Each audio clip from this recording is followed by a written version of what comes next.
Dear Kuya Len, magandang araw po sa inyo at sa lahat ng mga nakikinig sa inyong channel. Itago niyo na lamang po ako sa pangalang Yuri. 18 taong gulang na ngayon at kasalukuyang naghahanda para sa aking 3 taon sa kolehiyo. Ang kwentong ibabahagi ko sa inyo ay naganap noong mga panahon ng aking high school.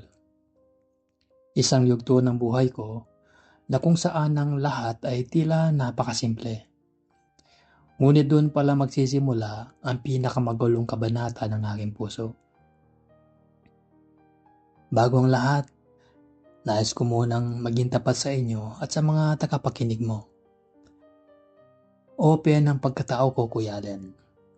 Wala akong itinatago. Sa pamilya ko, sa mga kaibigan ko, at maging sa mga kakilala ko sa paligid. Alam nila kung sino at ano ako. Hindi ko kinakahiya ang aking orientation dahil naniniwala ako na ang pagiging totoo sa sarili ang unang hakbang para maging malaya.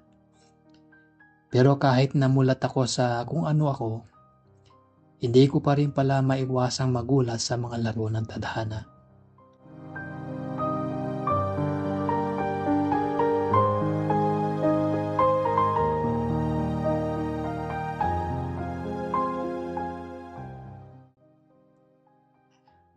Noong 3rd year high school ako, doon ko naranasan ng unang pag-ibig ko.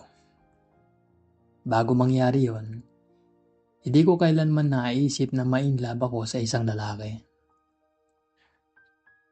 Oo, aaminin ko na nagkakakrush ako sa mga lalaki. Pero hanggang tingin lang. Hanggang dun lang yon. Walang malalim na emosyon. Mas madalas pa nga akong magkakrush sa mga babae noon.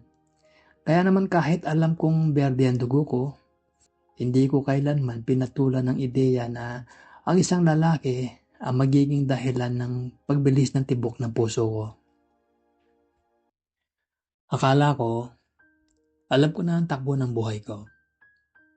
Akala ko, kontrolado ko na ang aking emosyon. Pero nagkamali ako nang pumasok sa eksena ang isang taong hindi ko inaasahan. Si JP.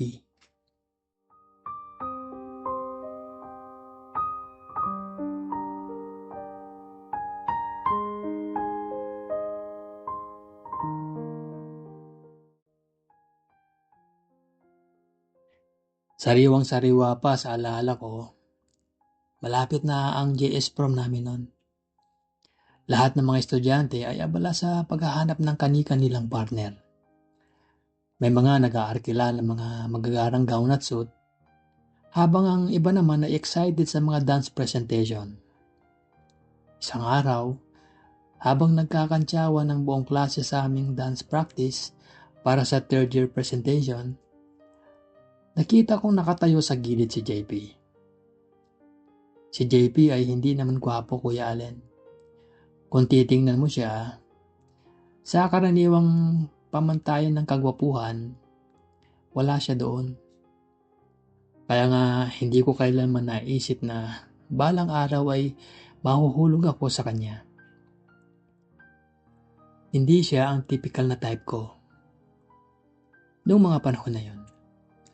Pero kahit hindi siya binayayaan sa malang artistang muka, magaling siyang magdala ng damit. May natural siyang forma at appeal na mahirap ipaliwanag.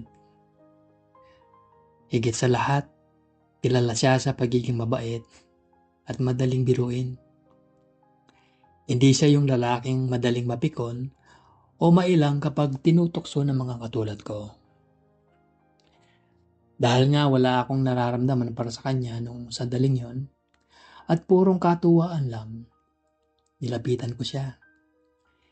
Biniro ko siya kung pwede ba siyang maging partner ko sa sayaw para sa prom.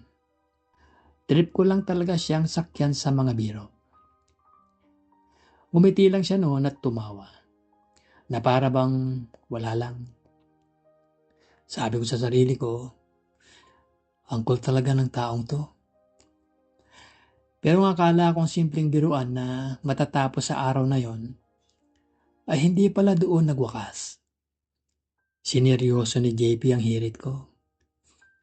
Na mga sumunod na araw, habang nag-uusap-usap ang mga kaklase namin kung sino ang kanya-kanyang kapareha, tinanong siya ng isa naming classmate. JP, sino nga pala ang partner mo sa prom? Ang tanong nito. Nang walang pag-aalinlangan, lumingon siya sa akin at sumagot habang tumatawa. Si Yuri ang partner ko.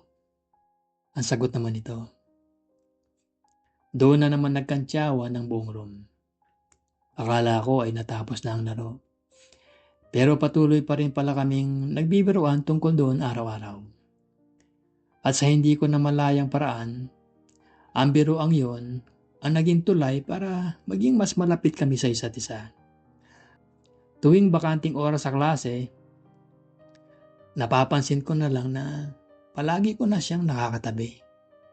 Nakaupo kami sa sulok ng silid-aralan, nagtatawanan, at walang katapusang nagkukwentuhan.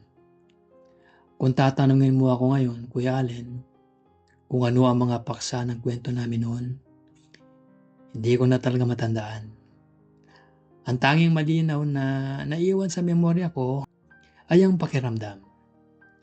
Ang pakiramdam na sobrang saya ko tuwing magkausap kami.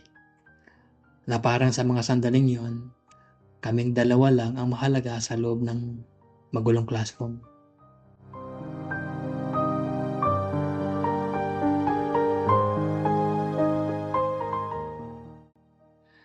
Habang lumipas ang mga araw, may unti-unting nagbago sa loob ko.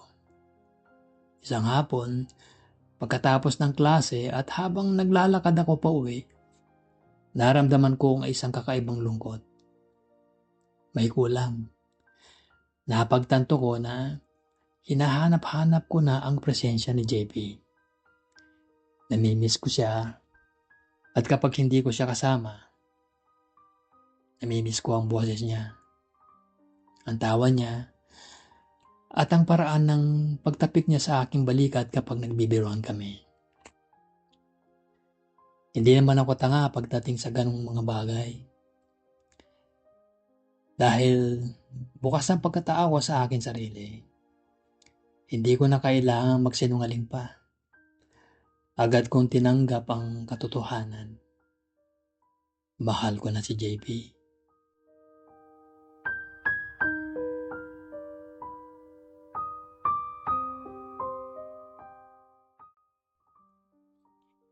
Mabilis ang mga pangyayari.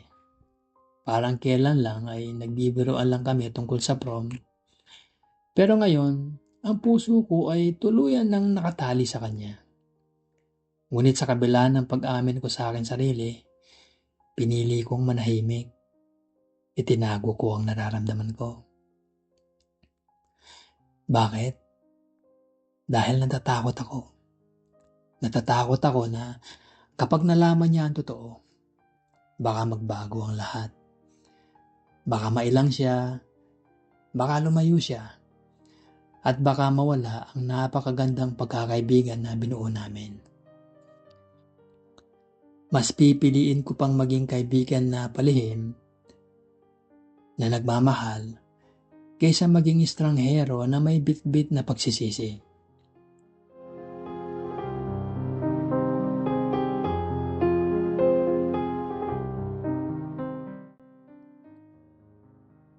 Lalong bumilis ang takbo ng panahon. At kasabay nito, ang paglalalim ng nararamdaman ko para kay JP. Dumating ako sa punto na hindi ko na mapigilan ang sarili ko na maging sweet sa kanya. Dinadalhan ko na siya ng pagkain. Pinupunasan ko ang likod niya kapag pinagpapawisan siya sa basketball. At palagi ko na siyang inaasar ng may halong lambing. Pakiramdam ko noon, napapansin na niya na may gusto ako sa kanya. Imposibleng hindi niya maramdaman ang kakaibang atensyon na binibigay ko. Pero ang nakakapagtaka, Sa kabila ng lahat ng pagiging sweet ko, hindi nagbago si JP. Hindi siya lumayo. Nanatili siyang malapit sa akin. At ang mas matindi, naramdaman ko na pati siya ay nagsisimula na rin maging sweet sa akin. May mga pagkakataon na kapag nagkukwentuhan kami, bigla niya akong tinitingnan ng matagal bago ngumiti. Lalo akong napamahal sa kanya. Marami kaming pinagdaan ng bonding, mga asaran, at mga simpleng sandali na para sa iba ay walang kwento. Pero para sa akin ay parang mga eksena sa isang pelikula. Minsan nga, sinusubukan kong lumayo sa kanya. Lumilipat ako ng upuan o kaya naman ay hindi ko siya pinapansin kapag dumadaan siya. Ginagawa ko yun para subukan kung totoo ang hinala ko. Kung may pakialam ba talaga siya sa akin. At tuwing lalayo ako, si JP mismo ang gagawa ng paraan para lumapit muli. Magtatanong siya kung bakit ako tahimik. Hihilain niya ang upuan ko, pabalik sa tabi niya. O kaya naman ay kukulitin niya ako hanggang sa mapangiti ako. Inikilig ako ng gusto sa mga sandaling yun. Pero ang takot na umamin ay nanatiling mas matimbang.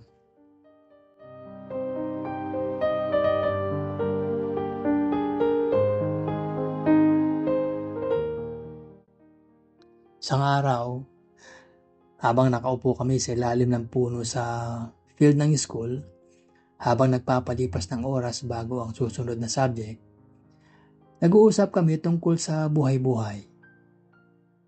Bigla siyang tumingin sa akin at seryosong nagsabi na, "Yuri, alam mo, ang bait mo naman. Hindi ka katulad ng ibang third sex dyan." Napatitig ako sa kanya. Alam ko ang ibig niya sabihin. Hindi ako katulad ng ilan na nakikipagpalitan ng laman o nakikipag one night stand sa iba't ibang lalaki kahit na may mga pagkakataon na nararamdaman ko rin ang tawag ng laman. Pinipigilan ko ang aking sarili. Hindi dahil sa tingin ko ay masama yon, kundi dahil may pumipigil sa kalooban ko. Marahil ay dahil pangarap ko rin magkaroon ng normal na pamilya, asawa, at anak balang araw. Alam ni JP ang pangarap kong ito dahil napag-uusapan namin ito nung hindi ko pa siya mahal. Kaya marahil ay komportable siya sa akin dahil alam niyang may respeto ako sa aking katawan at sa mga tao sa paligid ko. Nang marinig ko ang papuri niya, pilit ko namang itinago ang kilig ko. Mabait pa, JP? Hindi mo pa nga ako masyadong kilala. Hindi kaya ako mabait? Ang sagot ko habang nakangiti ng pilit. Pero ang susunod na sinabi niya, ang tuluyang nagpahinto sa pag-ikot ng mundo ko. Seryoso ang mukha niya. Walang bahid ng biro sa kanyang mga mata nang sinabi niya, "Alam mo, kung babae ka lang siguro, liligawan kita." Kuya Allen, naramdaman ko ang biglang pag-akyat ng init ng aking pisngi. Ang lakas ng pintig ng puso ko. Parang gustong kumawala sa akin dibdib. Ang hirap itago ng kilig na nararamdaman ko noong mga sandaling yon. Para hindi niya mapansin ang pamumula ng mukha ko at ang pag-uutal ko, dinala ko na lang muli sa biro ang lahat. Babae naman ako ah. Ang sabi ko sabay tawa ng malakas. Kahit na sa loob-loob ko ay nadudurog ako dahil sa katotohanang hindi ako magiging babae para sa kanya. Hindi ko malilimutan ang mga salitang yon. At ang mas nakakagulo ng isip, madalas niya pang ulit-ulitin ang linyang yun sa mga sumunod na pagkakataon. Na parang nakakalimutan niya na nasabi na niya yun sa akin noon.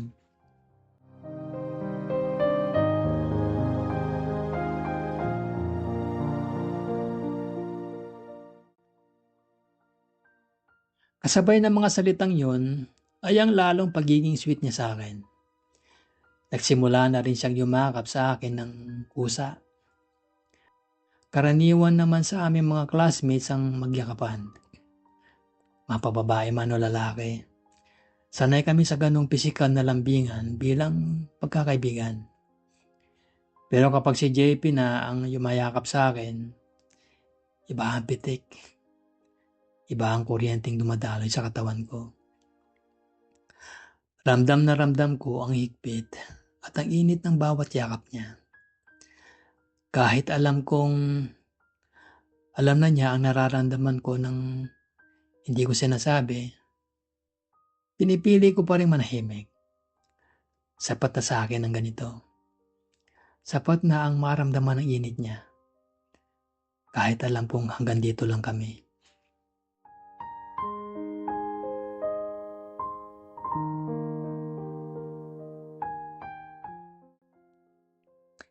Ngunit ang bawat magandang panaginip ay may katapusan. Pagtapak namin ng 4th year high school, isang balita ang biglang yumanik sa buhay ko. Isang araw, pagpasok ko sa classroom, usap-usapan ng lahat ang isang mainit na chismis na magkasintahan na raw si JP at ang isa pa naming kaklase na itatago natin sa pangalang Sarah. Ouch! Yun lang ang tanging salita na pumasok sa isip ko nung marinig ko ang balita. Napakasakit, Kuya Allen. Walang mga luha na pumatak sa aking mga mata noon. Hindi ako umiyak sa harap ng mga classmate ko. Pero ang sakit sa loob ay hindi ko maitatambad sa salita. Napakasakit na malaman na ang taong pinag-alayan mo ng mga pangarap ay may iba na palang pinatitibok ang puso. Sa mga sandaling yon, napasandal ako sa aking upuan at napatingin sa labas ng bintana. Naitanong ko sa aking sarili ay isang tanong na matagal ko nang iniiwasan. Bakit ba ako naging bakla? Bakit ba ako naging ganito? Ang hirap sagutin, Kuya Allen. Kung babae lang sana ako, baka ako na ang kasama niya ngayon. Mabait si Sarah, kaibigan ko siya, at malapit din ako sa kanya. Noong sumali siya sa isang school pageant para sa search, ako pa nga ang gumawa at nag-design ng kanyang creative gown wala sa mga recycled materials. Kaya naging sobrang close kami. Dahil doon, hindi ko magawang magalit sa kanya. Paano naman ako magagalit sa isang tao na walang kamalay-malay sa lihim kong sakit?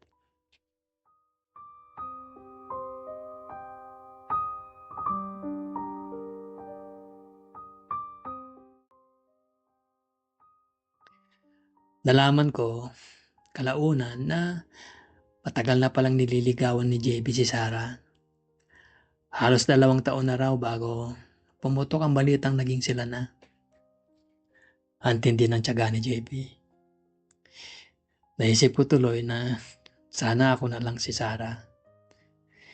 Sana naging babae na lang ako para ako ang pinagtiyagaan at niligawan niya ng ganong katagal. Nakakainis at nakakaiyak na papunta sa sitwasyong wala kang laban dahil lang sa kasarian mo. Naging sikreto pala ang relasyon nila sa loob ng ilang buwan bago nadulas ang dila ni JP sa isa sa mga kaibigan namin. Galit na galit ang mga kaibigan ko kay Sarah dahil inilihim daw nito sa amin ang relasyon nila. Pero ako, hindi ako nagalit sa kanya. Bakit naman ako magagalit? Dahil ba siya ang niligawan ng taong mahal ko? Dahil ba siya ang girlfriend ni JP? Hindi ako ganong klaseng tao. Yung magagalit ka sa kapwa kahit walang kasalanan ng taong yon sa nararamdaman ko. Pero hindi ko rin maitatanggi ang matinding inggit at selos sa tuwing nakikita ko silang magkasama. Kahit may girlfriend na si JP, hindi pa rin nagbago ang pagkikitungo niya sa akin. Sweet pa rin siya. Parang walang nangyari. Pero ako, pinilit ko ng pigilan ng sarili ko. Sinubukan kong limitahan ang pagiging sweet ko sa kanya dahil alam kong may masasaktan na. At higit sa lahat, ako lang ang lalong madudurog sa huli. Isang araw, habang recess at walang tao masyado sa silid, bigla naman niya akong niyakap mula sa likod. Walang epekto sa mga klase namin na nakakita dahil sanay silang makita kami nagbibiruan. Pero sa yakap na yon, may kakaiba akong naramdaman. Parang may gusto siyang sabihin na hindi niya mabigkas. Pumasok sa isip ko ang isang hangal na pag-asa. Baka mahal din niya ako. Pero agad na sumbat ng utak ko sa akin na, tanga ka ba? May girlfriend na yung tao. Imposibleng mahalin ka niyan. Sabi lang niya kung babae ka, liligawan ka niya. Hindi ka naman babae, kaya wala kang pag-asa.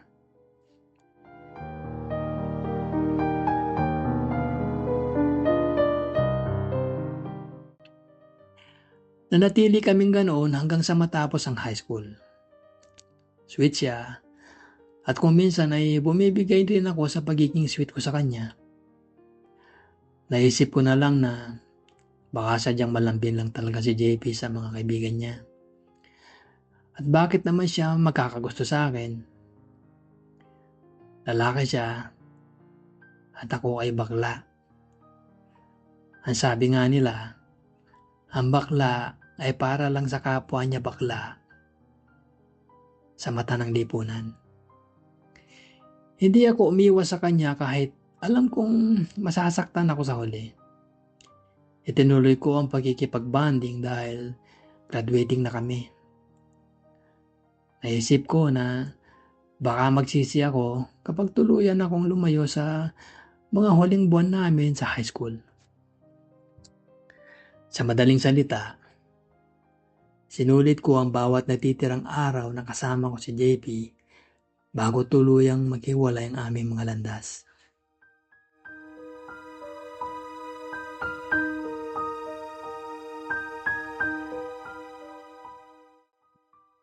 Nang matapos kami ng high school,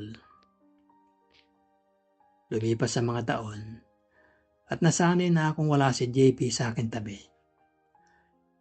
Inisip ko na marahil ay nakalimutan na siguro ng puso ko ang nararamdaman ko para sa kanya.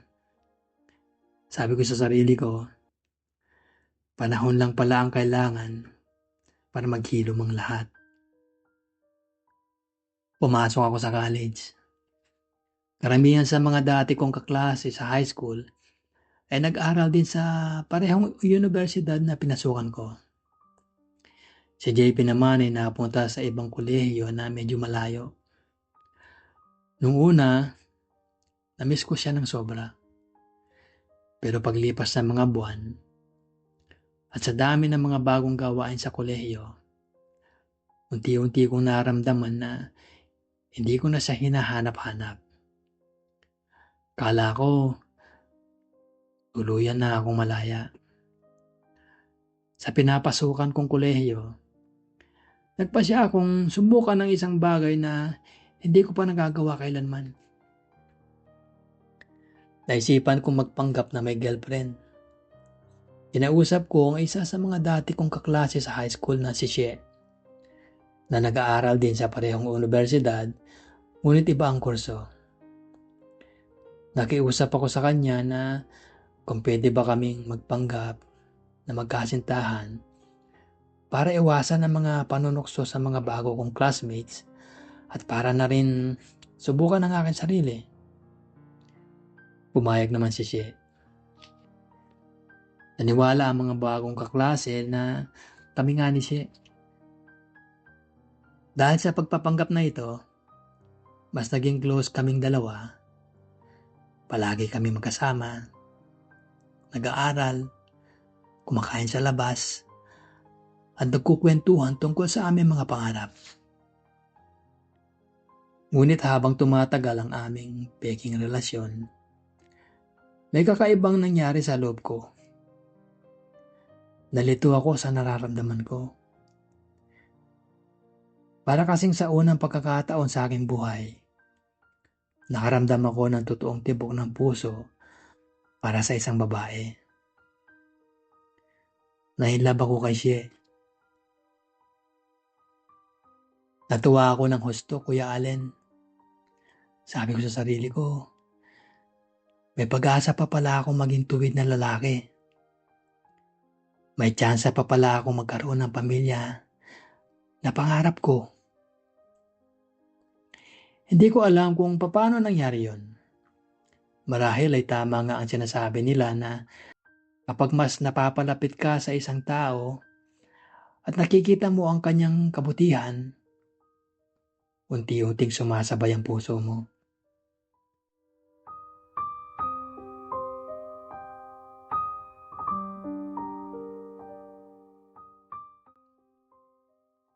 Natapos ang aking unang taon sa kolehiyo na masaya ako kasama ang aking mga bagong kaibigan at si Shie.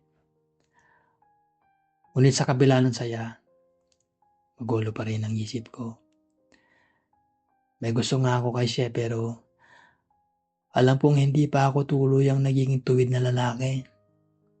Natutuwa pa rin ako kapag nakakakita ako ng mga gwapong lalaki sa campus. Kaya naman, hindi ko pa inaamin sa mga kaklase ko na fake relationships lang ang meron kami ni Shie. At hindi ko pa rin magawang umamin sa mismong dalaga tungkol sa totoong nararamdaman ko para sa kanya.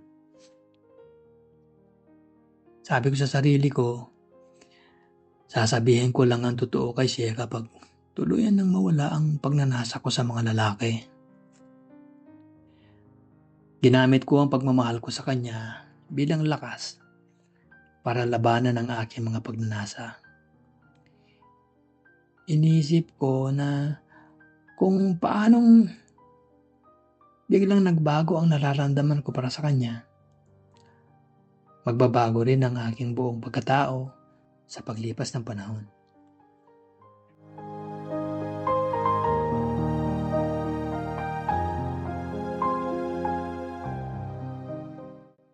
Dumating ang bakasyon pagkatapos ng aming unang taon sa kolehiyo. Sakto namang kaarawan ni Shie. At nagkataong nag-uwian sa aming probinsya ang karamihan sa aming mga kaibigan noong high school. Inimbita kaming lahat ni Shie sa kanyang bahay para sa isang simpleng salo-salo. Excited akong pumunta dahil alam kong makikita ko muli ang mga dati kong kaibigan na matagal ko nang hindi nakakasama. Halos lahat ay dumalo. At doon, sa gitna ng tawanan at kwentuhan, dumating si JP. Nang magtama ang mga mata namin ni JP, doon ko napatunayan na nagkamali ako. Akala ko ay nakalimutan ko na siya. Akala ko ay patay na ang nararamdaman ko para sa kanya. Pero sa isang kisang mata, habang nakatayo siya sa harap ko at nakangiti, Nabuhay na naman ang lahat ng pagmamahal ko para sa kanya. Parang walang taon na lumipas. Bumalik ang lahat ng sakit, ang kilig, ang yakap, at ang panghihinayang. Bakit ganito ang puso ko, Kuya Allen? Bakit napakahirap? Malinaw sa akin na mahal ko na si She. Ngunit sa pagkakataong yun, napatunayan ko na mahal ko pa rin pala si JP. Nagmamahal ako ng dalawang tao ng sabay. Napakasakit. Napakahirap mapunta sa sitwasyong ganito kung saan ang puso mo ay nahahati sa dalawa. Mas madali siguro kung ang dalawang mahal mo ay pareho ang kasarian, kung parehong lalaki o parehong babae. Kahit mahirap, pakiramdam ko ay mas kakayanin ko ang ganoong sitwasyon. Pero ang kaso ko ngayon, nagmamahal ako sa isang babae habang nagmamahal din ako sa isang lalaki. Ang hirap, Kuya Allen. Parang pinipit-pit ko ang buong pagkatao ko sa dalawang mundong hindi kailanman magtatagpo. Paulit-ulit na nangyayari ito sa isip ko. Sa tuwing kasama ko si She, pakiramdam ko ay napakasaya ko at nakikita ko ang aking hinaharap sa piling niya. Pero kapag nandyan si JP, nahihirapan ako dahil bumabalik ang lumang Yuri na nagmamahal sa kanyang unang pag-ibig. Sa huli, dahil ayaw ko ng mas maging komplikado pa ang lahat, pinili ko na lang na iwasan si JP. At pakiramdam ko, nararamdaman niya rin ang aking pag-iwas dahil bagay siya ay iniiwasan na rin ako. Hindi na kami katulad ng dati kapag nagkita. Ngayon, isang simpleng ngitian na lang kapag nagkakasalubong ang aming mga mata. Tapos wala na. Lalakad na kami sa magkaibang direksyon na parang dalawang estranghero na may pinagsamahang nakaraan. Naisip ko, mas mabuti na rin siguro ito. Ang mag-iwasan kami para sa kapayapaan ng aming mga puso at para na rin sa relasyon niya kay Sarah at sa umuusbong kong nararamdaman para kay She.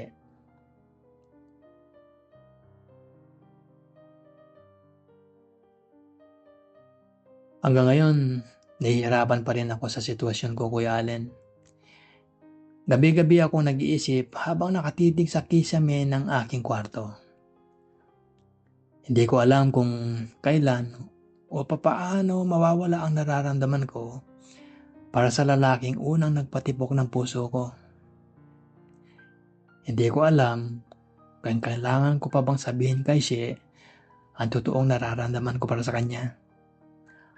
O kung dapat bang ipagtapat ko ang aking buong pagkatao sa kabila ng takot na baka mawala rin siya sa akin kapag nalaman niya ang katotohanan sa likod ng aming peking relasyon. Ang hirap lumaban sa giyera kung saan ang puso mo mismo ang kalaban mo. Ngunit sa kabila ng lahat ng gulo at sakit, umaasa pa rin ako na balang araw makakahanap din ako ng kapayapaan. Umaasa ako na sa pagtahak ko sa buhay kolehiyo, magiging malinaw rin ang lahat at makakagawa ako ng desisyon na walang sino mang masasaktan.